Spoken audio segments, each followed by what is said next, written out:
Good.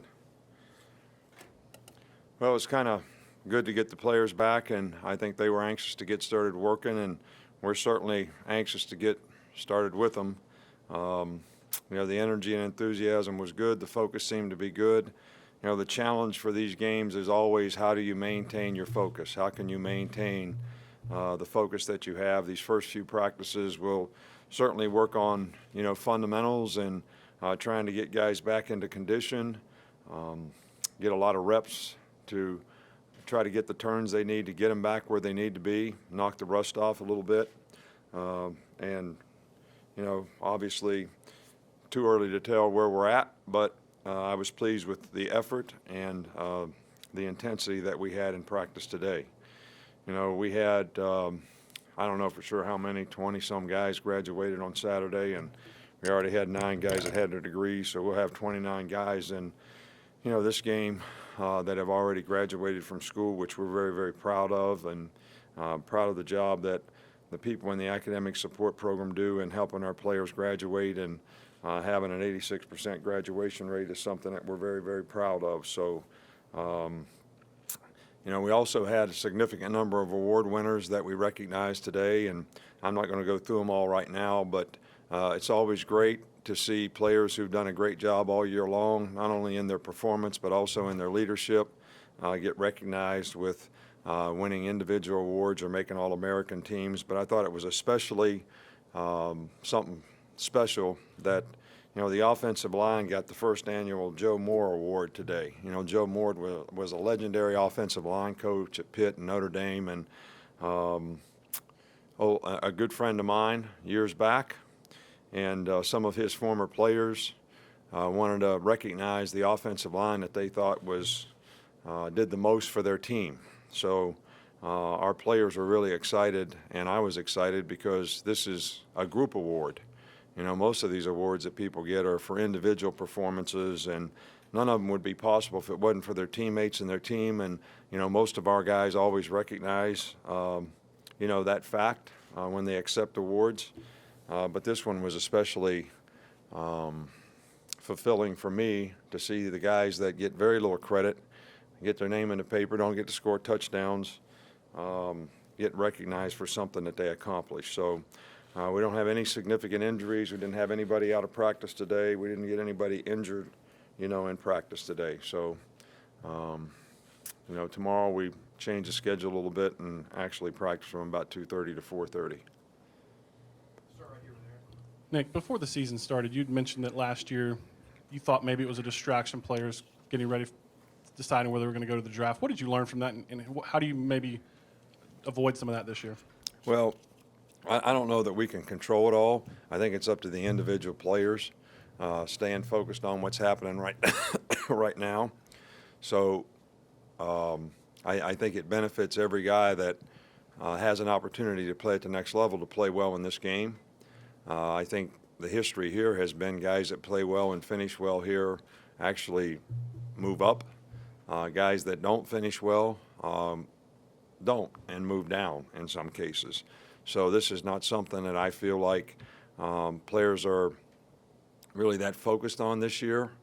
This team seems to really be focused on the opportunity that they have. I didn't feel that our team was as committed at this point last year, and we obviously didn't show that in how we prepared and how we played in the game. So we're playing a really good team. I think everybody respects the team that we're playing. They certainly have an outstanding quarterback. They can run the ball effectively. This might arguably be the best quarterback that we played against all year long. Their defense plays with a lot of toughness, very aggressive, has statistically been very successful all season long and hard to score on. They're very well coached. They play well in special teams. So, I don't think there's any bad teams in the playoffs. And this is a very, very good team that we're playing. And they have really a lot of grit. They won a lot of games in the fourth quarter, 3 games on the last play of the game. So they find a way to win, and they hang in there, and they know how to finish. So it's going to be important that we take the same sort of characteristics psychologically into this game so that we can finish and play strong in the fourth quarter. Back with Matt. Oh, sorry. Michael's fine. Go ahead. What was the moment you saw Jake where it seemed to click for him, where he seemed to put it all together this year? What moment was that for you? I don't know that it was any particular moment. I think that when he went in the Ole Miss game for the first time, coming off the bench, the guy competed and played and ran the ball and made some great throws. And I think he won the team over with the way he competed in the game. And I think that was probably the most significant thing that happened for Jake. And I think, rather than worrying about what he was supposed to do and trying to be perfect, he just went out and played for the first time. And I think he gained a lot of confidence. I think we gained a lot of confidence. I think the players gained a lot of confidence. And since that time, there's been no doubt who the leader of the offensive team is. Coach, since this has been a lot of news since the last time we talked to you, this is the first chance we've had since Jeremy was rehired, and I was just curious how that came about and also how that went today. Was there any pushing and shoving or anything? Well, Jeremy's not allowed to coach. He is allowed to recruit because the guys that have left our staff are not recruiting for us, but they are finishing.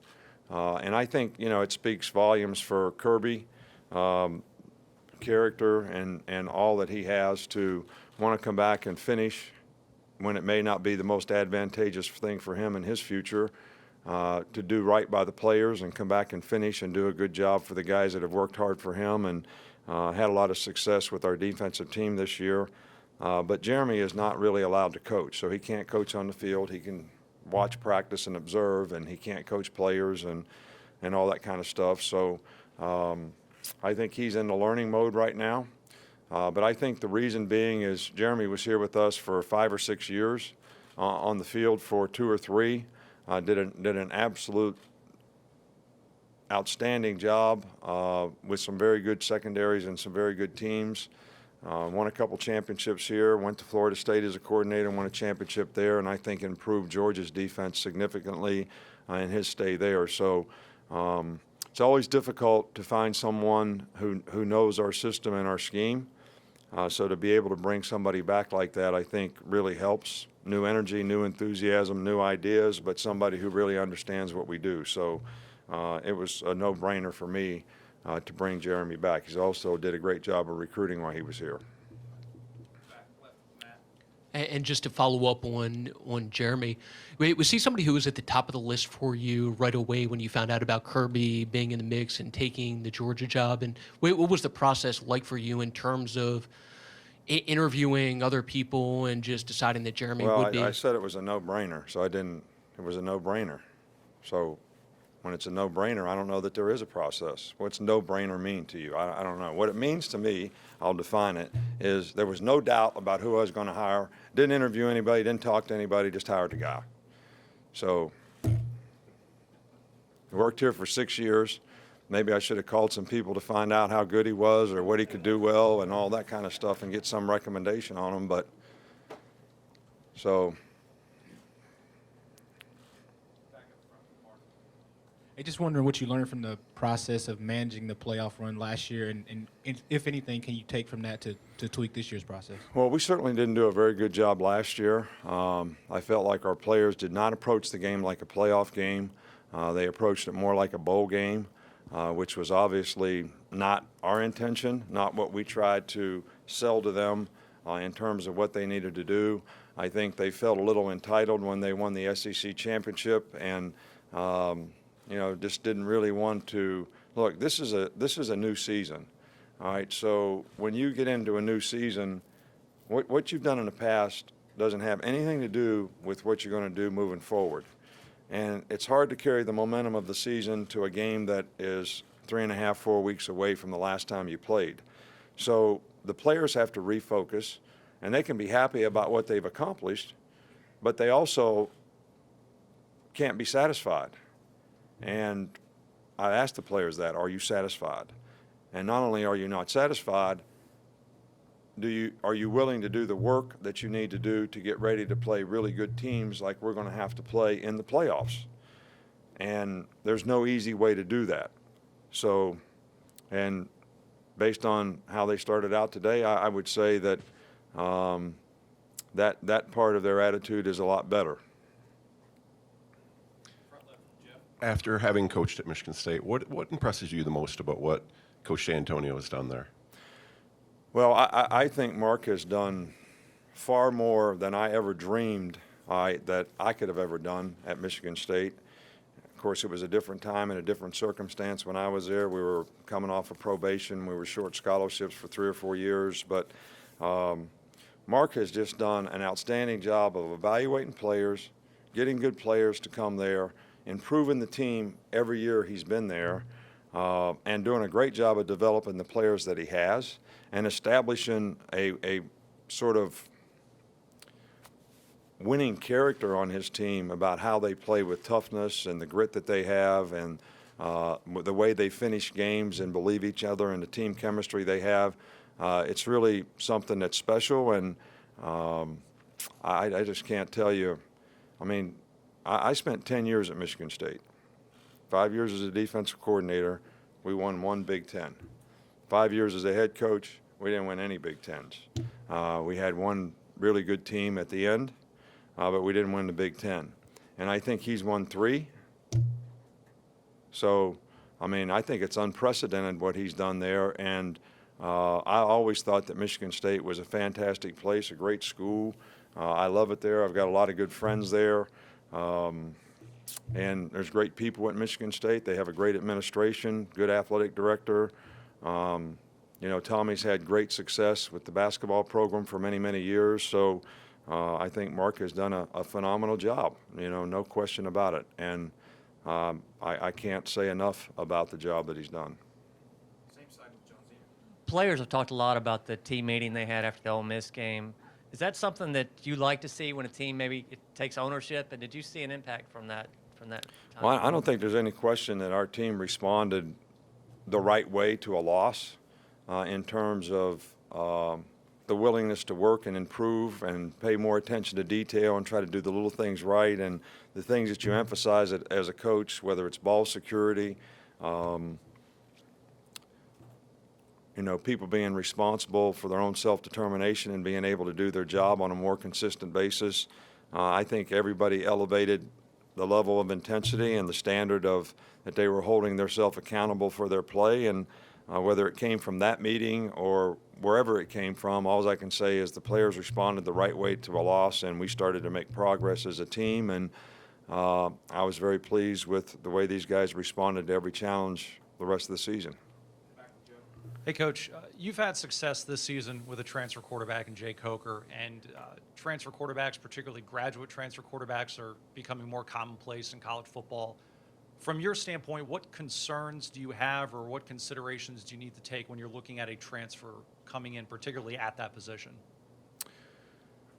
Well, I think first of all, he's got to be a good fit for what you want with the offense that you have. And I also think that you have to give plenty of respect to the players that you have in the organization right now who are trying to develop.